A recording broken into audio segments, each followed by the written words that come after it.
A lot of people would like to know when they come and see us about accidents and injuries. Am I going to have to prove that I'm injured in some way? How do I do that?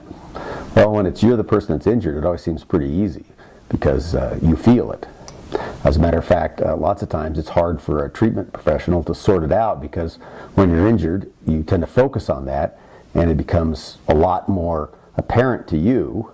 Simply if I say to someone, how's your finger today? Even if their finger's not injured, by the end of the day, they're going to feel like their finger isn't working too well because you focus a lot on something.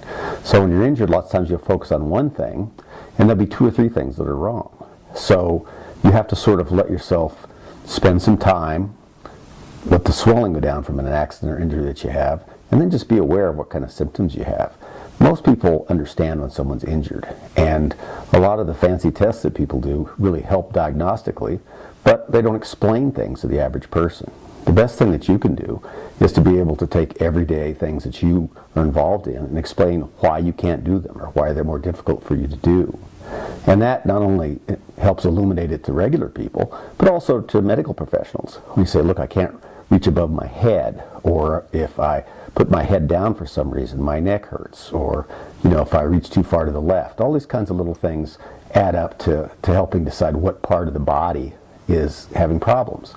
Remember, your muscle situation, especially soft tissue, is complicated across your back, neck, things like that. It's not just one muscle that are doing it.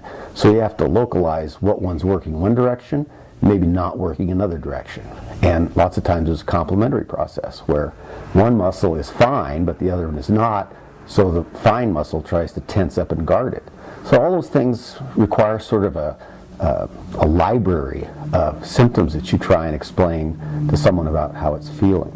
And that helps narrow it down. The best thing to do for that sometimes is to take a little journal and write down things as they're bothering you on a daily basis. Say, hey, I tried to open a jar of peaches the other day and I couldn't do it.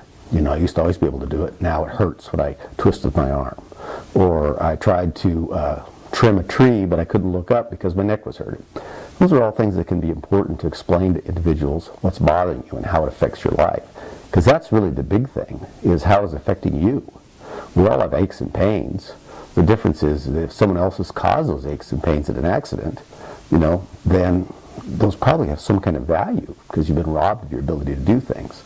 But you have to explain what things it is that you've been robbed of doing and things that people can understand.